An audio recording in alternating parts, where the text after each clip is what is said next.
السلام علیکم دوستو۔ اہرام مصر قدیم مصری تہذیب کا ایک ایسا عظیم شاہکار ہے جو ہزاروں سال گزرنے کے بعد بھی دنیا کو اپنے سحر میں مبتلا کیے ہوئے ہیں۔ یہ اس وقت کے فرعون بادشاہوں کی ایسی یادگار اور عجوبہ ہے جن کے اندر بادشاہوں اور ان کی بیویوں کے مقبرے موجود ہیں۔ وقت گزرنے کے باوجود یہ ابھی تک اصل حالت میں برقرار ہے۔ یوں تو مصر میں 138 کے قریب مضبوط عمارتیں موجود ہیں، لیکن قاہرہ کے مضافاتی علاقے غیزہ میں 3 اہرام ایسے بھی موجود ہیں جو دنیا کے 7 عجوبوں میں شمار کیے جاتے ہیں۔ دراصل قدیم زمانے کے مصری مرنے کے بعد دوبارہ اس دنیا میں زندہ ہونے پر ایمان رکھتے تھے، اس لیے وہ موت کے بعد لاشوں کو حنوط کر کے ممی کی شکل میں اہرام کے اندر رکھ دیتے تھے۔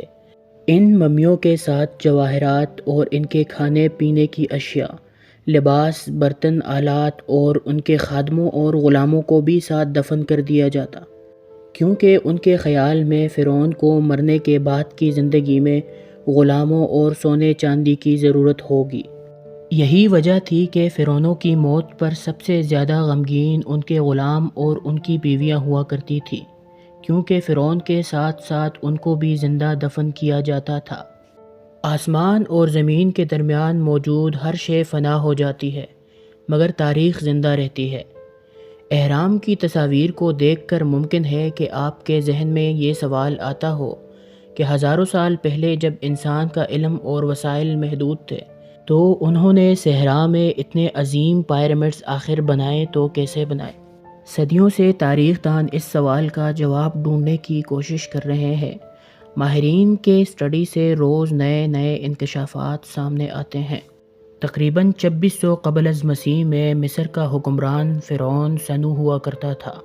اس کے دور میں کسی نے اسے سیڑھیوں کے بجائے سپاٹ دیواروں والے اہرام کا مشورہ دیا، چنانچہ ہموار ڈیلوان والے اہرام کی تعمیر کی گئی۔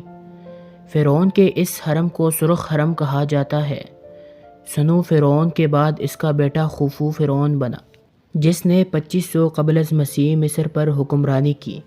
یہی وہ شخص تھا جس نے مصری تاریخ کا سب سے مشہور اور عظیم الشان حرم تعمیر کروایا۔ حرم کی تعمیر سے قبل درست زمین کی تلاش کا مرحلہ تھا، کیونکہ اس کے ماہر تعمیرات کو ایک ایسے زمین کی تلاش تھی جو ٹنوں کے حساب سے وزن کو برداشت کر سکے، لہٰذا انہیں قاہرہ کے قریب جیزہ سب سے موزوں مقام لگا۔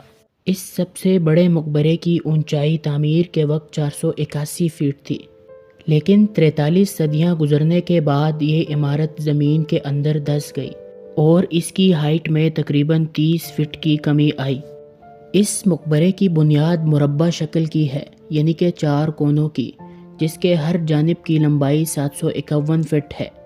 ماہرین کو اس بات پر انتہائی تعجب ہے کہ اس دور میں جب نہ تو سائنسی آلات تھے اور نہ ہی علوم و فنون نے ترقی کی تھی، قدیم مصریوں نے کس طرح ایسی دیواریں کھڑی کی جن کی پیمائش میں انتہائی معمولی فرق بھی نہیں۔ جیسے جیسے عمارت بلند ہوتی ہے اس کی چوڑائی ایک ترتیب کے ساتھ کم ہوتی چلی جاتی ہے اور 481 فٹ کی بلندی پر پہنچ کر عمارت کے چاروں کونے ایک نقطے پر مرکوز ہو جاتے ہیں۔ اس عمارت کو بنانے میں تقریباً 20 لاکھ سے زائد پتھر کا استعمال ہوا اور ایک پتھر تقریباً 2 ٹن سے زیادہ وزن کا ہے۔ قاہرہ کے نزدیک صحرا میں واقع یہ عظیم تاریخی عمارت مصر کی آمدنی کا ایک بہت بڑا ذریعہ ہے اور ہر سال لاکھوں سیاح اس کو دیکھنے آتے ہیں، جس کی وجہ سے حکومت مصر مستفید ہوتی ہے۔ اہرام مصر کے متعلق کئی روایات منسوب ہے۔ کہا جاتا ہے کہ یہ تعمیر انسانی کام نہیں بلکہ ان مقبروں کو جنات یا کسی غیبی مخلوق نے بنایا تھا، یا پھر کسی دوسرے سیارے سے آنے والے ایلینز نے اس کو بنایا تھا، جبکہ تاریخ دان اور آثار قدیمہ کے ماہرین کا خیال ہے کہ انہیں بادشاہ کے حکم پر ماہرین نے غلاموں کی مدد سے بنایا تھا۔ ان غلاموں کا تعلق مصری بستیوں سے تھا۔ ہزاروں مزدوروں کو دور دراز علاقوں سے پکڑ کر لایا گیا تھا۔ تعمیر کا یہ سلسلہ کئی برسوں تک جاری رہا۔ 1860 میں اسکاٹ لینڈ کے ایک ماہر آثار قدیمہ چارلس سمتھ نے ایک نیا نظریہ پیش کیا۔ کہ انہیں یہودیوں غلاموں نے بنایا تھا اور ان غلاموں کو فلسطینی علاقوں سے پکڑ کر مزدوری کے لیے لایا گیا تھا۔ اس نظریے کے منظر عام پر آنے کے بعد یہودیوں نے یہ دعویٰ کیا کہ وہ اس عظیم ورثے کے اصلی وارث ہیں، لیکن پھر وقت گزرنے کے ساتھ ساتھ کچھ آرکیالوجسٹ نے یہ ثابت کر دیا کہ اس کی تعمیر میں یہودیوں کا کوئی ہاتھ نہیں تھا، لہٰذا وہ اس تعمیر کے اصل وارث نہیں۔ ان پیرامڈز کی کنسٹرکشن کچھ اس انداز میں ہوئی ہے کہ آسمان میں نظر آنے والے 3 ستاروں کے ساتھ مکمل طور پر لائن اپ ہو جاتے ہیں۔ ان پیرامڈز کے اندر ٹمپریچر ہمیشہ 20 ڈگری سینٹی گریڈ ہی رہتا ہے، باہر چاہے کتنی بھی گرمی کیوں نہ پڑ رہی ہو۔ ان پیرامڈز میں استعمال ہونے والے بڑے بڑے پتھر تقریباً 1 ہاتھی کے وزن کے برابر ہیں، جن کا وزن تقریباً 2 ٹن بنتا ہے۔ پیرامڈز کے اندر موجود لکھائی سے یہ ثابت ہوتا ہے کہ یہاں پہ جو مزدور کام کرتے تھے وہ غلام نہیں تھے، بلکہ ان کو باقاعدہ تنخواہ دی جاتی تھی۔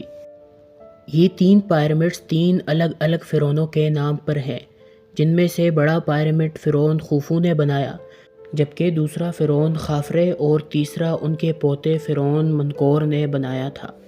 امید کرتا ہوں کہ آپ کو نیکسٹ ٹی وی کی یہ کوشش ضرور پسند آئی ہوگی، اور اگر آپ اس طرح کی مزید ویڈیوز دیکھنا چاہتے ہیں تو نیکسٹ ٹی وی کو سبسکرائب کریں اور ساتھ لگے بیل کے نشان کو بھی دبا دیں۔